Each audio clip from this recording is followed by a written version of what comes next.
Hello, I'm Catherine Anderson. I'm here outside of the General Consulate of Peru, and I'm here to tell you all about Peru and the political parties and the protest movement that swept the country about a month ago. Okay, so here's the story. About a month ago, Peru's very well-liked president, Martin Vizcarra, was impeached. Following this, Peru was swept up in massive protests, and these were the largest protests Peru has seen in over 2 decades. And these were against what they saw as a coup by a far-right Congress. Now, there was a lot leading up to this. Corruption scandals, coronavirus, just generally weak institutions, all of those sorts of things, but it's thrown Peru into a period of political instability, and we don't really know what the future holds. But how was it that Peru got to this point in the first place, and what does that mean for the present day and going forward? So let's start with history. Now, Peru's history is, long. Before becoming a Spanish colony, it had a long and storied history of indigenous peoples. I mean, it was home to the largest and most advanced empire and dynasty in pre-Columbian America with the Inca. The Spanish, led by Francisco Pizarro, came to Peru in 1532. After a series of conflicts, attempts at genocide, and coups that are more attributed to a smallpox outbreak rather than Pizarro actually being exceptional, Peru became the viceroyalty of Peru in 1542, so about 10 years later. There was a series of wars for independence starting in 1811, and it officially became independent in 1824. It established a republic, but it wasn't really a republic, and it proceeded to fight with its neighbors for the majority of that century. This was the norm until after the War of the Pacific's end in 1884, and from here to 1930, Peru had an aristocratic republic. Then, from 1930 to 1979, Peru alternated between militarism and failed attempts at democracy until finally democratic institutions were restored beginning in the 80s. And we still see those institutions today. So, Freedom House categorizes Peru as free today, since it has, and I quote, established democratic political institutions and has undergone multiple peaceful transfers of power. It has high levels of political participation and pluralism while having a fairly strong electoral process. So, what's the catch? Let's take a look at the political parties, since they seem to be a culprit here. So, the general consensus is that Peruvian political parties function more as a cult of personality rather than representing political ideologies. The rallying point is the person in charge, and not so much the ideals they represent. A quote from this CNN article explains it a little better. There are no parties that channel ideologies.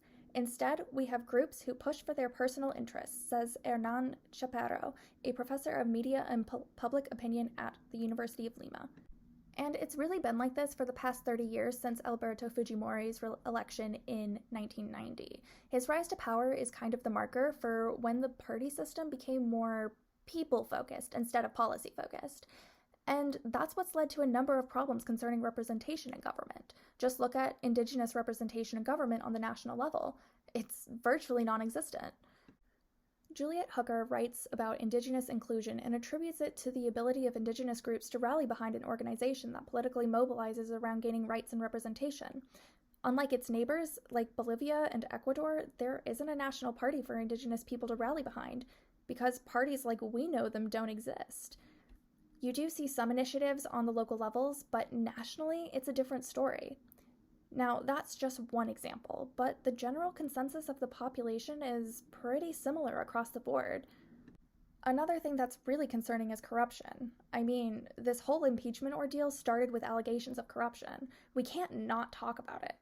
Peru's Corruption Perception Index for 2019 gave it a score of 36, which gave it a ranking of 101 out of 180 countries. The lower the CPI, the more corrupt the country. Peru's score has been pretty steady over the past decade, too, meaning that there hasn't been really any change. Vizcarra was someone who wanted to see that change and campaigned mostly on anti-corruption platforms. Meanwhile, that far-right Congress that impeached him, over half of them have allegations of corruption against them. To remove a well-liked president who sought to fight corruption only to instill one of your own upon his removal. So let's talk about the protests. Let's just say I can see why people are peaceful mad, as thousands of Peruvians took to the streets to demonstrate their dissatisfaction with the decision. Most of them were young and also first-time protesters. The police responded with tear gas and rubber bullets. On the first night of protests, 27 people were injured, and eventually 2 people were killed. Now, civil-military relations across Latin America really depend on the particular country's history. And while we're not discussing military, we're discussing the police force here, the same ideas apply. David Pion Berlin writes that organizational designs ensure that civilians maintain institutional control over armed forces. By giving civilians power over armed forces, you can ensure good relations since there's less of a threat of forces being used against the public. And while we are discussing the police force, they do have military-grade weapons and they did use them on civilians. With Peru's police force being the largest in Latin America, I would argue that maintaining good civilian relations is even more important. These past events have most definitely strained that. So, after Vizcarra's removal, Manuel Merino was sworn in as the interim president. And then he didn't even last a week. His resignation came after 2 young protesters were killed at the hands of the police. And then afterwards, Francisco Sagasti took over on November 17th. But concerning the protests, concerning the fact that we had 3 presidents, it's concerning, to say the least. Peru had 3 presidents in 1 week. Meanwhile, the response by the police force is labeled as excessive by multiple human rights groups, and you also have coronavirus running rampant all 5 months before the next election. Currently, the country is massively unstable, and there's really no way to tell what will develop between now and the next April. I spoke with Kenneth Roberts, a professor of Latin American politics at Cornell who specializes in political parties, populism, and social movements, and asked if he had any predictions for the future. And while he did say it's probably too early to tell, he mentioned something quite interesting. Has seen the emergence of some sort of new left-wing political force, and Peru has been a laggard in that process. And so Peru, I think, in some ways is overdue. This is really the social protest of the last month, really the first major protest movement that Peru has seen since the 1980s. And I think in a lot of ways there's new energy at the grassroots that could potentially lead to the emergence of a new political party on the left or some sort of political front or coalition on the left. So that's a possibility, but it's not, it's certainly not inevitable. And it's possible that you'll continue to see.